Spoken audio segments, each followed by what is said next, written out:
Mental models. Why do we see the world differently?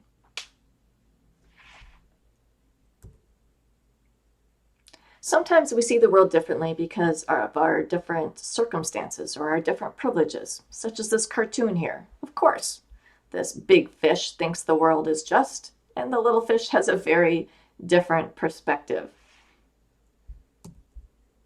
Sometimes we see the world differently because we have learned and developed differently. This is more the type of seeing differently that we are going to talk about. The difference between knowing more as opposed to seeing differently. The real voyage of discovery consists not in seeking new landscapes, but in having new eyes. One of my favorite quotes by Marcel Proust. So we're going to look at two main types of learning. Technical learning, which could also be considered instrumental, or transformative learning. We're actually not going to look at technical learning. We're just going to note that that is the vast amount of learning that goes on in our schools, in our organizations, when we learn how to do a new job. We learn new skills, we learn new knowledge. Today we're mostly going to look at transformative learning. Learning is essentially change. When we learn something, we change. There are three types of change that come from learning. We might change what we know, the content of what we know. We might change a process of how we do something. Transformative learning involves a premise change. We start to question, what's the reason we're doing this in the first place? Transformative learning involves how adults learn to think for themselves rather than act on socialized beliefs, values, feelings, and judgments. A major perspective shift. I'll keep using that word, perspective, seeing new perspectives, and questioning assumptions. We generally walk through the world with assumptions. That's one of the shortcuts our brains take. We do not question or notice that at every moment of the day, essentially, we're making an assumption. When we turn on the sink, we're assuming that the water is going to come out. Transformative learning begins with a disorienting dilemma. Now check out this cartoon. We have a giraffe here that's having a disorienting dilemma. Apparently all his life, he thought he was a sheep. He was hanging out with sheep.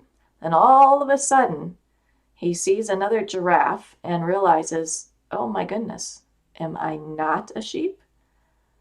This is why it's called a disorienting dilemma, because his whole life is probably about to change once he accepts the fact that he is not a sheep. Now, interestingly, just having a disorienting dilemma doesn't mean we're going to learn or experience transformative learning. This giraffe could be in denial and decide that it's much easier to just go back to pretending he never saw another giraffe and that he is a sheep. And people do that their whole lives. But if he does start on the transformative learning journey, he will start taking these steps that Jack Mezirow, the creator of transformative learning theory, started to lay out. Step 2 being a self-examination. Step 3 is a critical reflection of assumptions. This giraffe will start to critically reflect on the fact that, he assumed he was a sheep, but maybe he's not. And then recognizing that others have a similar experience. Let's look at these further. The importance of reflection is really evident in those steps that I just showed you. John Dewey's famous quote, "There is no learning without reflection," is not a comment on technical or instrumental learning. It's on this larger type of learning, transformative learning. Here are more of the steps. We just looked at the first 4 steps of transformative learning. In order to demonstrate these steps of transformative learning theory, I'm going to tell you a story. And it's about a man that I knew for quite a few years who belonged to a church that was so important to him. He had grown up in the church. It was where his identity and his values and beliefs had come from. He had a huge sense of belonging with this church. He had a son who came out to his father, this man, as being gay. And this particular church was a church whose beliefs did not accept being gay. And so this was, as you can imagine, a huge disorienting dilemma for this father. He very much loved his son and wanted to accept his son for who he was, but he didn't know if he could put these two things together. Sometimes a disorienting dilemma is also called cognitive dissonance, where our previous assumptions and our values and beliefs and the way we are, all of a sudden some new piece of information or some new experience doesn't fit in to that frame. And a person is faced with either changing their values and beliefs or ignoring or getting rid of the situation in some way. Well, this father wasn't going to get rid of his son, and he also realized he wasn't going to change his son. And so, what was he going to do? So, he moved into stage 2, which was a self examination with emotions. So, he was experiencing guilt and shame and anger, and really examining his own beliefs and his self. And so then stage 3 is a critical reflection of assumptions. So we've learned that there is no real learning, certainly not transformative learning, without reflection. So now he starts seeing himself in a different way. He starts seeing his church in a different way. He starts seeing his son in a different way. He's questioning beliefs that he had always taken for granted as true or right and proper. And at this point, he, as other people, needed to dialogue, needed to hear himself speak these things out loud, needed to have other people reflect back to him. And then stage 4 is recognizing that others have a similar experience. Now, certainly, this is not a unique experience. Lots of people have this experience. This father recognized this. In fact, there turned out to be a support group for people in his particular church organization who were having this experience of having a gay child. And so he joined the support group. He was able to learn from those people's experience who had gone through this. And he was also able to learn more about himself by being able to process this with other people who had a similar experience. And so then the next steps I've clumped together are planning and acquiring skills to take on a new role. And so he really did not want to leave his church. He also wanted to accept his son. And so he starts planning, new ways of thinking, new ways that he might act, and acquiring skills to take on a new role. What was that new role going to be? Was it going to be continuing to be a church member, but with a gay son? And then step 9 is experimenting with this new role. So he shared with some church members what he was going through and that his son was gay. And so that was going to be his new role. Now, it turned out that did not work out for him, and he had to experiment with a different role, which was to not be a member of the church. You can imagine how incredibly terrifying this is. This is a really good example of why transformative learning is so difficult and so rare. He ended up leaving behind an organization that had formed who he was, who his family was, his beliefs, and that sense of belonging is so incredibly important for us as human beings. So to take the chance of not being a part of this church is something, frankly, most people would not be willing to do. But it turned out that was the step that he felt he needed to take. And so he had to experiment with that as his new role. What would it be like being in the world without being a member of this church? And so that's step 10, reintegrating into society with a new role and a new perspective. He had not only a new role, but a new perspective where he actually changed his thoughts and his perspective on what being gay meant and whether his spiritual and religious beliefs could integrate with having a gay son, which he decided that they could and they would.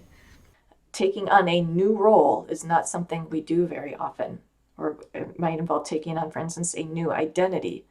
It can feel like this. Like we're jumping off from one place, we're going somewhere new, we don't know exactly where we're going, yet we're leaving the old place behind, and there's no going back. Once we transform, we don't go back to the way we were before. Similar to a butterfly transforming from a caterpillar, the proverbial symbol of transformation. There's no going back. Maybe you wanted to stay in your cocoon. So to summarize, transformative learning involves processes that result in significant and irreversible changes in the way a person experiences, conceptualizes, and interacts with the world. That was a short overview of transformative learning. With that, let's look at this next topic. What is learning versus development? Learning, most of us probably assume we know what learning is. It's the acquisition of skills or knowledge, generally gained through experience or through being taught. Learning, again, involves some sort of change. Development is incremental growth toward greater self-knowledge, flexibility, inclusiveness, and complexity. This is a diagram of development, of developing greater complexity in the way one thinks in this case. If you are a teacher or a parent, you may be familiar with Piaget's stages of child development. You don't need to read the small text by any means, but these are the stages that children, babies to teenagers go through. This is very well researched. And again, there's no going back, similar to transformative learning. Once a child reaches the pre-operational stage, they don't go back to sensory motor. Once someone has formal operational thinking, they don't go back to being a concrete operational thinker. We gain more complexity. We don't go back to being simpler. You may be familiar with how research on Piaget stages was done. At the sensory motor stage, babies, if you put an object in front of them and then you cover that object up, in their mind, that object no longer exists. Peekaboo is so much fun because all of a sudden you pull the pillow away in front of your face and, oh my goodness, my mom is there. I didn't know that she was there. And over, they will not understand that the object has permanence and still exists even if they cannot see it. And then at the pre-operational stage, a common research experiment is to put 2 equal-sized glasses of liquid in front of a child, pour one into a tall glass, and ask the child which one has more liquid or if they are equal. And the child will happily think she is smart and point to the taller glass as the one that has more. As we go through these different stages, our perspective increases. So as a child, we're focused on our needs. Some adults never leave this stage. But most adults reach a socialized stage where their relationships are a larger perspective. Instead of just seeing our needs, we see the needs of those around us. And then a larger, more complex, our standards and values, and basing our decisions, not just based on our relationships, but what we believe in. So this is one particular theory of human development. We used to think that adults did not continue to develop. Child development was it. Once we reach the formal operational stage, we're done. And now through Robert Kegan out of Harvard and many other researchers, we're aware that humans can continue to develop. They don't all continue to develop and become more complex, however. It takes effort and it takes opportunity as well. There's an article that I assigned to you, How to Be an Adult. It's a fantastic article. I hope you've already gotten to read it. It'll help all of this make more sense to you. And it explains Kegan's stages of cognitive or constructive development. So I will not explain them all here. Please read the article. But in those stages, you'll see that people transcend to a whole different level. They do not go back once they reach that level. And these X's here represent moments of transformative learning. So every time we have a transformative learning moment, those different shifts of mind can lead to a full new developmental stage. Jack Mezirow said, transformative learning is the engine of development. Here's another example of transformative learning being, building up. We have, you can think of the water as all sorts of transformative learning experiences building up and then spilling over the dam, and we enter a new stage of development. This is from that article, How to Be an Adult, and it talks about these different stages, according to constructive developmental theory, that adults go through. Most adults, 58% of the population, according to Kegan's research, are at the socialized mind level. It says, I am my relationships, I follow the rules. Now, most of us might not think that we are in this stage, but this is pretty typical. We need validation from those around us. That's certainly a very common way of being. We need to belong to our groups. I explained earlier in the course that we're tribal people is how we evolved.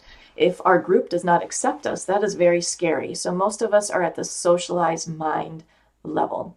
And then at the self-authorizing level, we think for ourselves more individualistic.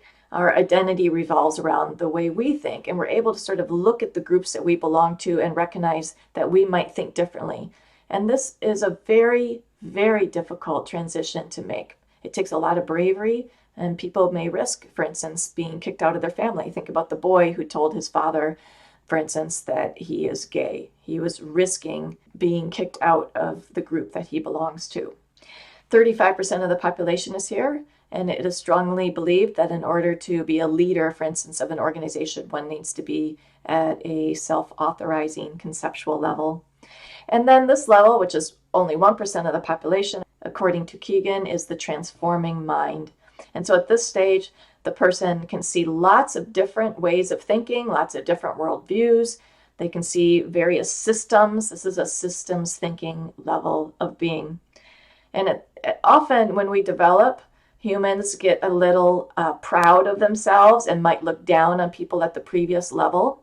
But at this stage, there's more empathy and acceptance, and instead of looking down on other levels, is able to sort of see how other people operate and accept that with love and compassion. So generally, people who are evaluated to be at this level are people like both spiritual and political leaders, such as Gandhi, Martin Luther King Jr., people of that nature, according to Kegan's research. There's this concept from Kegan of when we move through these different developmental levels, what was subject becomes object. So at the instrumental level, we are subject to our needs and we really cannot see beyond our needs. But then as we move to socializing level, we recognize that, hey, I've got needs, but other people do. And now we can be objective about our needs. You're learning to be more objective about how your needs and your feelings and see relationships better. So you might think of the subject-object concept as our concept of going to the balcony. When we're on the dance floor, we really cannot see much else, and that's great. It's fun. There's nothing wrong with that, but we have to go to the balcony if we're going to be able to see other people's perspectives and understand the larger systems that are going on. So that is transformative learning theory in a very quick nutshell, and how it affects our development and developmental theory, which in turn has a lot to do with our mental models. It's important to understand that as we develop, we gain greater self-awareness. And that self-awareness goes hand in hand with a new awareness of society. So this all transfers over to changing our organizations and changing a society, how we see the world and our effect on it. And so to round this out, we will go back to Senge. A Shift in Mind is the title of, I think it's chapter 4, Evolving Worldviews and Paradigms. So the point of this is to understand that when people have different views or different mental models, we often, don't even understand they have a different mental model, because it takes a lot of self-development to even understand that other people see things different ways, fundamentally different ways. Or we think that their different views simply come from the way they grew up, or their personality, or their disposition, and that could certainly be true. But we want to understand that often people have mental models because they're at different levels of development or different levels of complexity. And especially if we're a leader, we need to meet people where they're at. And if we want to move our organization from an industrial age model to an information age or an integrated model, we need to understand these different perspectives. And it is not easy to transform, it's very scary, from one perspective to another. Hopefully this class will help you make some of those transformations for yourself and for those around you.